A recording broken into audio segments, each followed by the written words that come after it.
The last thing we're going to look at now in this unit on development are some influential landmark studies done quite a long time ago, dealing with young infants. And the reason I picked them is because they provide a good glimpse into the thought processes of the experimenters.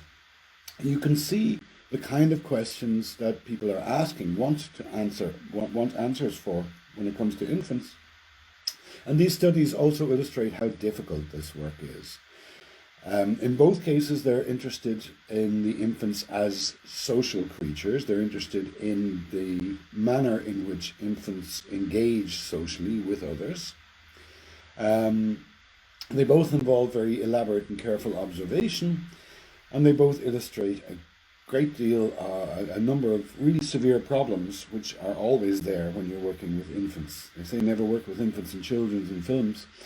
Scientists might take note. Each of these studies gives us something really, really worthwhile. They force us to ask a question and to view an infant in a certain way. They don't provide clear answers.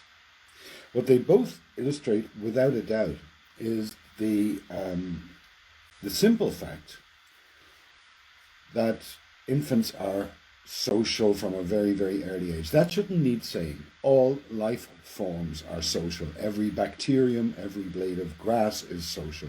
No life form exists in an asocial fashion. All life exists in reciprocal interaction with others.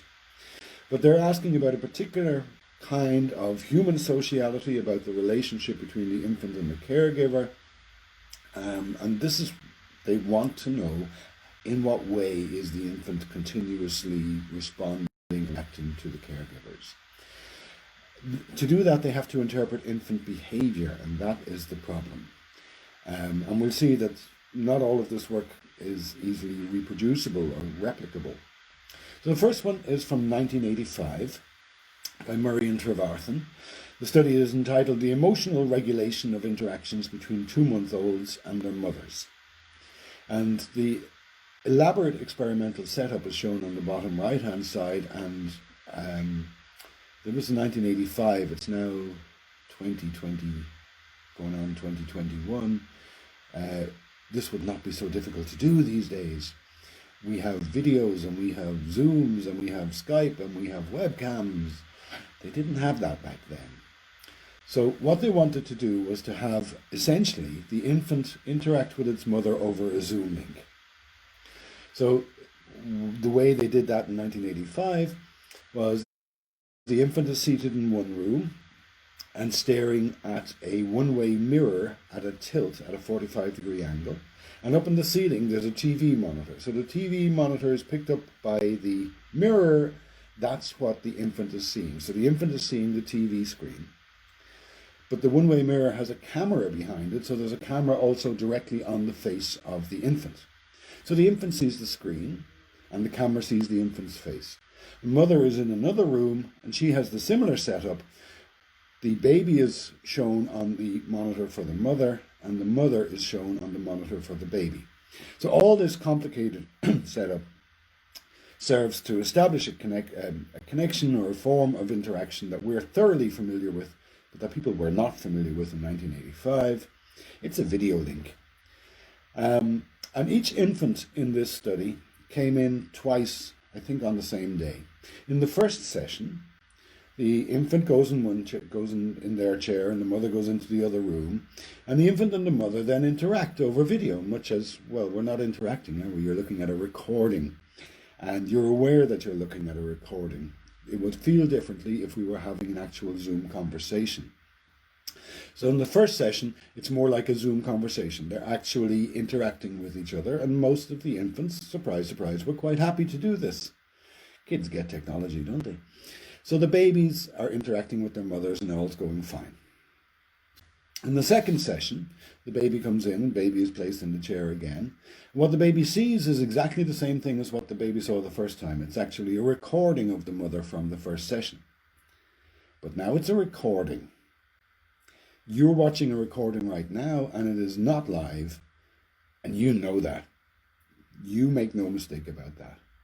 And the babies made no mistake about that. They were well aware that this is not my mother. It wasn't responding and reacting to them. So the basic finding was this, that the infants were happy to interact in a live condition where they're in reciprocal interaction with their mother. But they showed vague signs of distress or disinterest in the recorded condition, when they're watching a recording of their mother. So they were sensitive to the live presence of the mother. It seems like a blindingly obvious kind of thing to demonstrate, but someone has to demonstrate it. And as I said, the question is of more interest to us than the answer. The answer is sort of obvious. And replicating this study turns out to be difficult, not because there's really any doubt about the core finding, but because means for recording and interpreting infant behavior are extremely difficult to make robustly. As an experimenter, watching the infant respond favorably or unfavorably, you have to decide, is this infant satisfied with what's going on? And that's a very subjective decision. It involves empathy with the infant. You sort of have to put yourself in the infant's place. So it's very difficult to do any really strongly objective science here. Nonetheless, this is a very, very important lens through which to view humans. So that's the first study, and it illustrates some of the difficulties. The second study is even older. It goes back to 1977. And the infants here are even younger. So they were about 2 or 3 months old. In the last study here, they're only 2 to 3 weeks old. This is by Meltzoff and Moore. It's called The Imitation of Facial and Manual Gestures by Human Neonates. That's newborn babies. And you can see the basic result in the figure on the slide. The experimenters did all kinds of crazy things to the infants, sticking their hands out and making faces at them. Not quite as wildly as that. And what they found was, at least what they claimed they found, was that there were certain facial gestures and hand movements that the infants imitated. These are 2 to 3 week old infants. And you can see through the 3 facial gestures that were claimed there. One is tongue protrusion, one is opening the mouth, and one is lip protrusion. There were 1 or 2 hand gestures as well, but I'm unclear which ones. It doesn't really matter. So this is absolutely fascinating because these infants have never seen themselves. Nobody's ever told them that they have a face. Nobody's told them what a tongue is. They don't have a lot of experience at 2 or 3 weeks old.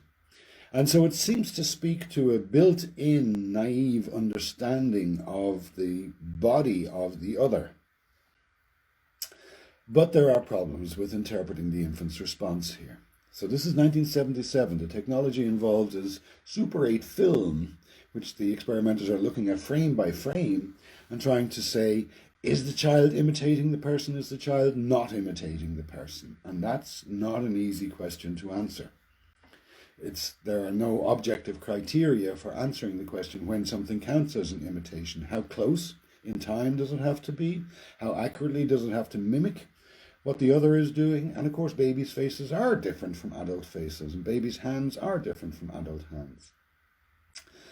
The work was so interesting and fascinating, though, that lots of studies went on and did variations on it. And that's one reason we look at these 2 studies, is because they spawned many, many studies in their wake.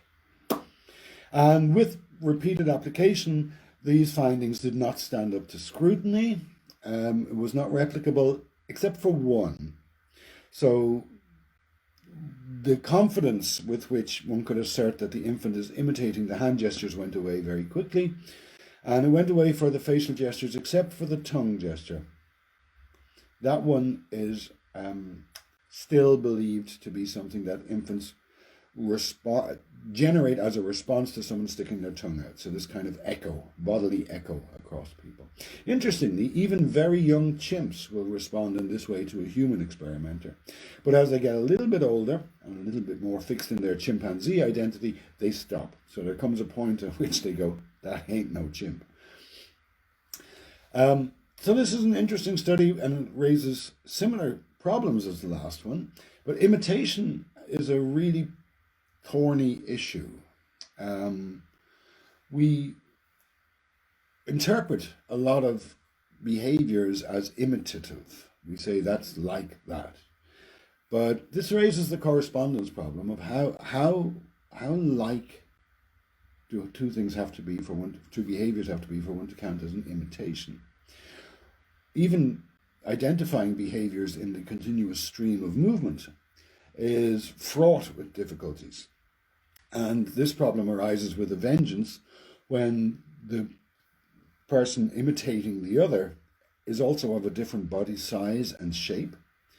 And you can see an exaggerated version of this problem arises when trying to understand animal behavior. So you say your dog is imitating you, or a trainer says that the dolphin is imitating. Look, the dolphin, I clap, and the dolphin comes up out of the water and does this with its flippers. Now, how similar is that? It's very difficult to lay down criteria. So these two studies show you a lot about the way people were thinking, and still think, the concerns they have about infants, some very creative experimental methodologies, and they also illustrate clearly many of the difficulties that attend such an exercise.